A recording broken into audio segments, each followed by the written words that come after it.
New Year! My name's Alex Campbell and you're watching Examining the Expanse.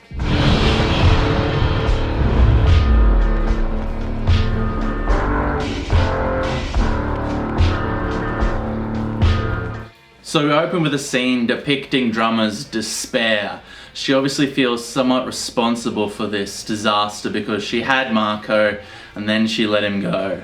I also love to see her little crew's perspective on this attack because unlike the Free Navy and some of the other Belters, they're not extreme terrorists with these hardened, violent views, but they still feel oppressed and controlled by the Inners. All of these years and all of their lives have been determined by how the Inners have treated them. So it's interesting to see this little complex dynamic play out here. They obviously think that Marco and the Free Navy and this attack is a very extreme move, but at the same time they do have these darker feelings towards the Inners.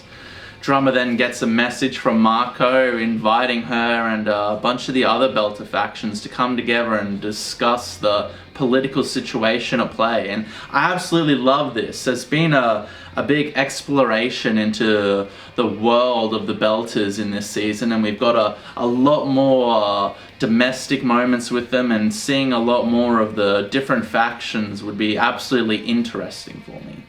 No shadows for us. Marco Inaros has asked us to meet.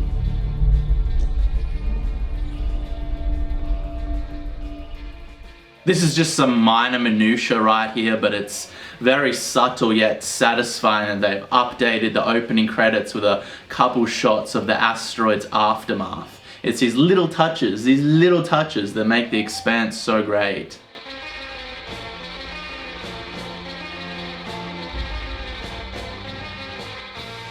We then cut to what I consider to be the most compelling storyline playing out at the moment, which is obviously Amos and Peaches trying to escape this desolate, dangerous prison poised to collapse. Also the low lighting with this red hue hanging over everything was so great. The cinematography, it seeps suspense, it just drips of danger. It was incredibly beautiful. Looks like I stayed on this mud all day too long. The character of Konachek is also really good. At first when he comes out, he has these humorous undertones to his character, but then as the narrative progresses, he really seems like he has this mental manic mantra just radiating from him. He feels so unhinged and dangerous. There's all these moments where he's having a go at people and you just don't know what he's going to do next. And he really is an effective obstacle to put up against Amos, because Amos is normally the biggest, strongest, most violent guy in the room, but not here, not anymore. You got this monster with these body mods just popping out of his body and all these veins and this just like animalistic nature just radiating from him. He really was an effective antagonist. So, what's new? Going back with hindsight and viewing Holden and Bull's interrogation of Sakai, there's these beautiful little moments where she indicates what she knows and what's about to happen, or what she thinks is about to happen. She outlines Marco's far reach and the influence he has on all these other stations in the belt, and then she ominously says, "See you when you get back." She believes that the Roci's core is going to overpower and then explode, and she expects to die in this moment. She has this little moment where she almost tells him and she almost regrets that she's going to die, but she just leans into it in the end, and she's so weird and creepy and eerie and off, and the actress does a brilliant job, and it's such a great character. Wait. You got something to say? See you when you get back.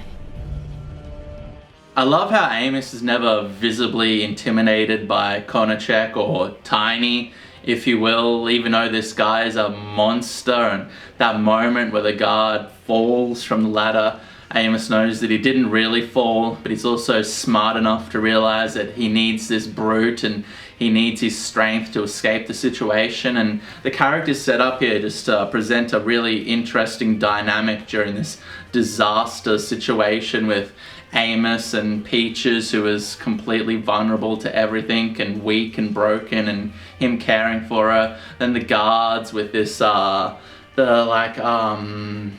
the normal guard's position breaking down, you know. They normally have authority over the situation and their job is normally the main focus, but things have gotten so big and so out of control that all of that doesn't really seem to be as important anymore. And then on top of that, you got this muscle-bound monster just constantly making the situation more suspenseful. It's a really great dynamic at play here. Charlie! Connor, get the fuck down here or I will open fire! He fell off! He was bitching about his leg for the last half hour. I must have gave out. I said get your ass down here! No! In the book, when you listen to Naomi's first-person perspectives, you get deeper insights into the abuse that Marco aimed at her and the manipulation that she suffered. Also in the book, it's Marco who baits her in and gets her into this trap, while in the show, she went on her own accord to help Philip. So it's interesting that they chose to mix it up there.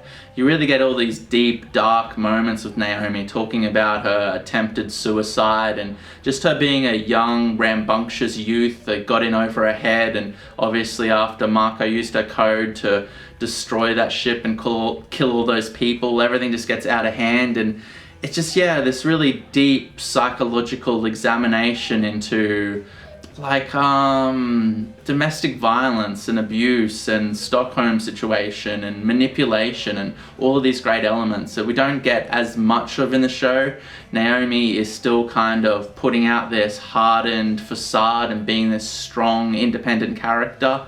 But yeah, I would have liked to seen a lot more of her vulnerability and just the power that Marco has over her in the book, and just the complete control that he is still able to act out upon her.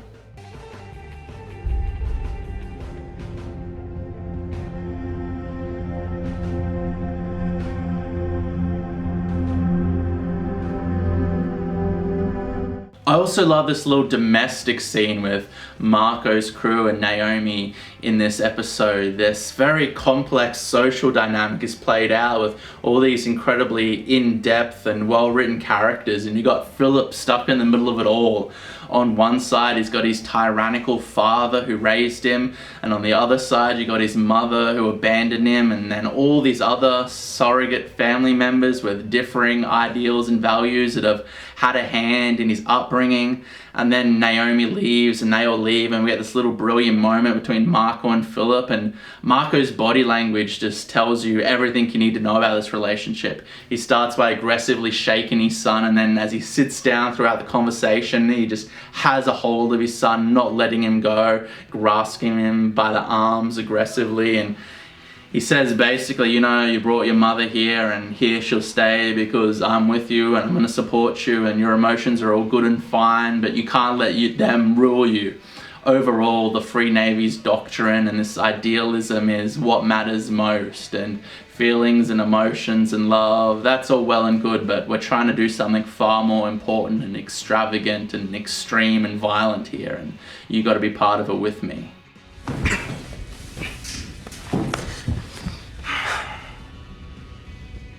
Disappointed. One of the other great character moments in this episode was between Naomi and her old friend.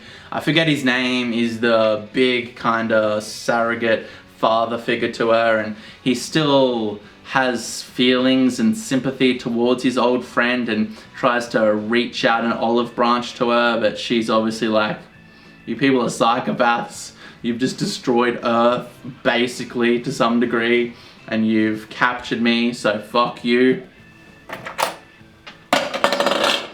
And then, yeah, he just starts rattling off his position and his values and what he sees, and it all makes sense, which makes great, relatable antagonists. he talks about the gates opening up and the fact that a lot of the Belters, I believe in the book it's 1/3 of the Belters will never be able to physically adapt to going down a gravity well, but in the show they haven't said 1/3, so it might be more of their culture. But yeah, he basically says, you know, this blood-soaked gold rush with the gates opening up has begun, and Earth and Mars are just going to go in there and take all the minerals and become rich and once again hold their superiority over the Belters. And the drug companies that help the Belters deal with gravities have stopped producing a lot of these drugs, and they've just gotten fucked over their whole lives. They've had the boot of the inner oppressors on their throats their entire lives, and when he talks about it and goes over it all, it's like, okay, yeah, I can understand that. I completely 100% agree, well, not agree, but I can sympathize. I can sympathize with what you're saying, and once again, the acting was incredible. The Innes will never share the bounty from the New Worlds, and we can't go claim them for ourselves. You know that better than anyone. I saw it on the feed. You tried to live on Illis, and your body failed like most Belters would. And the ones who can adapt, their children won't be Belter anymore. It was so great when everyone first left the prison and first observed this mass devastation that's been wrought upon the earth, and this destruction that's just completely overwhelming to them all, and they're all in this moment in shock, and then Tiny immediately seizes his moment and grabs his guard and kills him and attempts to escape, and then Amos comes in doing the Amos thing, but it's completely ineffective, just being choked out basically, punches Tiny in the head a bunch of times, nothing happens. Clarissa then attempts to utilize her implants, but is yet unable, and Amos is just hanging over the shaft. All seems lost.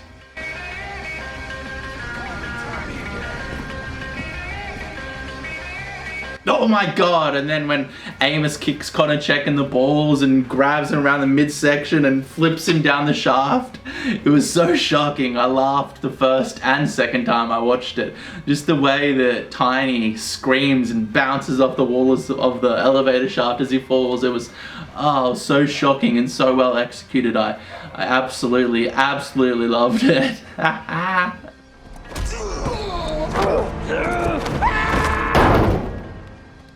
We then get this little brilliant, quiet character moment with Peaches as she feels the wind on her face. Amos and the one surviving guard are just thinking about the destruction that's overwhelming everything, but all she can think is, holy shit, the wind, the sky, the air. I never thought I'd see any of this again, but here I am. And she was so like, yeah, just passive and enjoying the moment. It was a great little character moment there. The wind.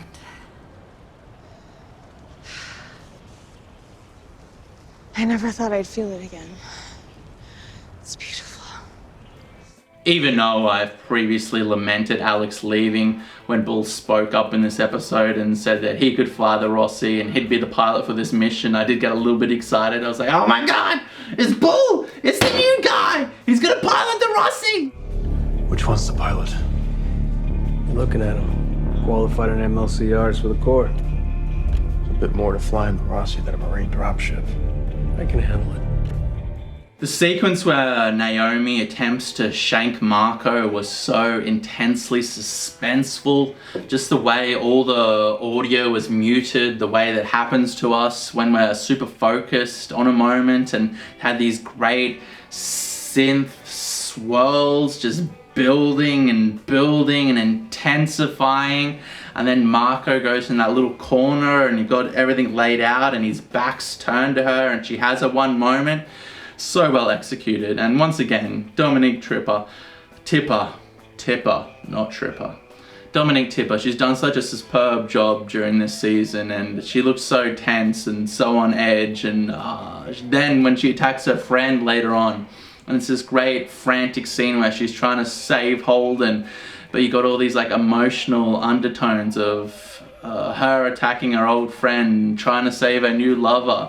But then she's exposed herself, right? She's exposed herself as a liability So now she's not going to be able to walk freely among her old friends, and they're not going to be as accommodating to her anymore. She's attacked one of them.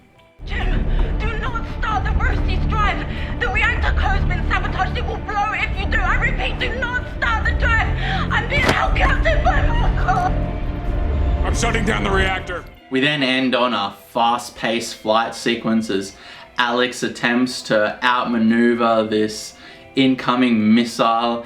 In the book it was really great because you're viewing it all from his perspective as he's being pushed back into his couch by all this G-forces, and his vision is narrowing, and he's in the, like, he has to be so quick-witted and he has to make all these snap decisions, but basically his consciousness is just disappearing, and he's fighting passing out, and at the same moment having to make all these split decision choices to save him and Bobbie's life. And in the book, Bobbie had been shot in a previous sequence, so he just puts her to sleep, and yeah, then he dumps the fusion core, and we fade to black.